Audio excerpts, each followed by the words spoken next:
संत तुकाराम बहुत बड़ा उदाहरण है ऐसा, परिवार में रहते भी, घर में 2-3 बच्चे, और वो हमेशा बिल्कुल जीवन से विरक्त ऐसे रहते थे।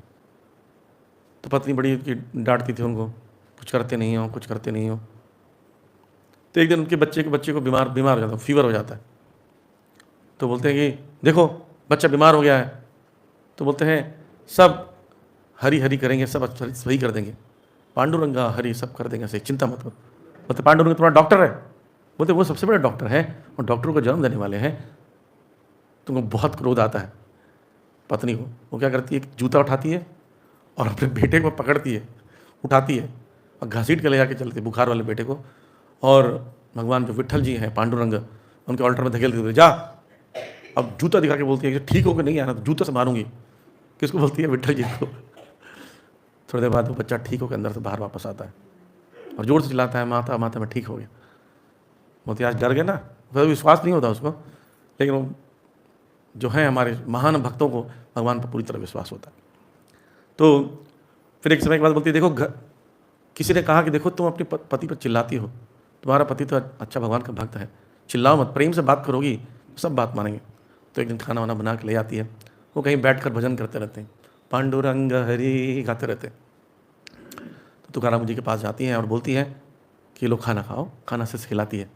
बोलती देखो तुम बहुत अच्छे व्यक्ति हो, लेकिन परिवार भी तो है तुम्हारा, अच्छा समझाती, और मैं भी हूँ, बच्चे भी हैं, तो उसका भी तुम्हारा कर्तव्य है। तो बोलता हाँ बात तो सही है, थोड़े तुम कुछ कमाओगे नहीं, घर कैसे चलेगा? तो बोलता हाँ क्या करूँ?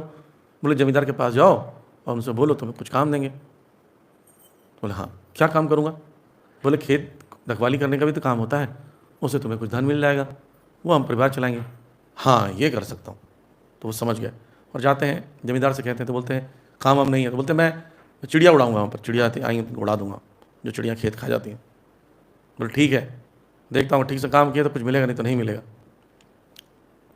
वो एक पहचान पर बढ़ जाते हैं, बस गाते रहते हैं पांडुरंग हरि। बोलते अब तुम्हारा खेत है ये भगवान तुम ध्यान रखो मैं तक भजन गा रहा हूँ। वो भजन गाने लगते हैं। और क्या होता है, गाय घुस जाती है, गाय बैल सब खेत खाने शुरू, पूरा आधा खेत खा जाते हैं लोग। बहुत सारे, अगर वाला ध्यान नहीं दे तो गाय कभी कभी ऐसे कर जाती है।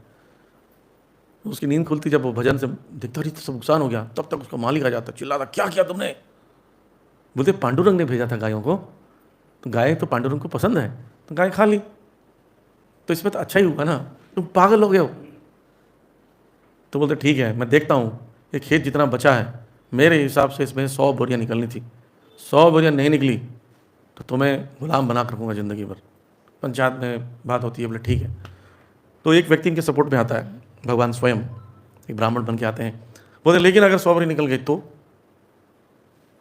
बोले ठीक है, 100 बोरी से 1 बोरी भी एक्स्ट्रा निकली, ज़्यादा निकली तो उसको तुम पूरा का पूरा उसको दोगे, और 100 बोरी की पूरी निकल गई तो उसका 50 दे दोगे। तो उसको विश्वास था कि 100 बोरी तो पूरी खेत में निकलती, आधी खेत खा गई, कैसे निकलेगा? तो धीरे धीरे वो समय बीता है। कुछ 2 महीने बाद खेत का जब हिसाब किताब करते हैं तो उसमें 500 बोरी निकलता है। तो 500 बोरी में 430 हो गई, ठीक, और 50 और उन्हें लगता है जमींदार ये कैसे संभव हो गया कि मेरे खेत में 100 बोरी होता था, 500 कैसे निकला? बोले पांडुरंग जो खुश हो गए ना, तो वो देखे कि गाय खा के खुश हो गई, तो इसलिए ना बोरी बढ़ा दी उन्होंने। तो सब बोलते नहीं नियम के हिसाब से तो इसी को मिलेगा। 400 बोरियों को बैलगाड़ी में लाद का किराए के इसमें लेकर आ रहे हैं। रास्ते में सब बोलते हैं तुकाराम जी आप तो बड़े दानी हैं। बोले मैं दानी कहाँ हूँ, तो भगवान है। तो बोलते हैं क्या ये आपकी बोरियाँ ले लो? बोले हाँ जितनी बोरियाँ ले लो, तो सब भगवान ने दी मुझे। वो बांटते बांटते पूरे रास्ते में बांटते घर आते हैं तो एक ही बोरी बचती है, और जो थोड़े बहुत गन्ने वन्ने कुछ खरीदे रहते हैं तो वो भी सब रास्ते में खा जाते हैं। रास्ते में भिखारी मिलते हैं, बोले सबको दे दिया हमें नहीं दोगे? बोले इस बोरी से ले जाओ जितना ले जाना है। पत्नी को पता चलता है कि 400 बोरियाँ नहीं हो तो खुश होती है, आरती लेके खड़े रहती, और घर आते हैं देखते हैं कि एक बोरी भी नहीं है, चिल्लाती तुम पागल हो, सारी बोरियां दान कर दी, हम लोग घर में कुछ नहीं है, भूखे मरेंगे सब बच्चे। मुझे पांडुरंग 400 बोरियां दे सकता है तो खाने के लिए कुछ नहीं दे सकता? तो बोल के चले जाते हैं अंदर। वो बोरी वो झगड़ा करके वो एक आधी बोरी जो बची रहती है उसको छीन के ले जाती है। तो रुक्मिणी जी स्वयं आती परीक्षा लेने के लिए। ये ऐसी एक्टिंग करता है कि सचमुच भगवान का भक्त है।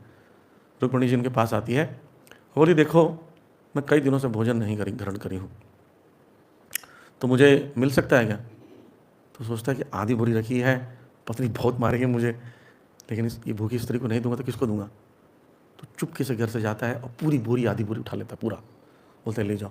बोले तो तुम्हारे घर में पांडुरंग सब देखेंगे, तुम ले जाओ, दे देता।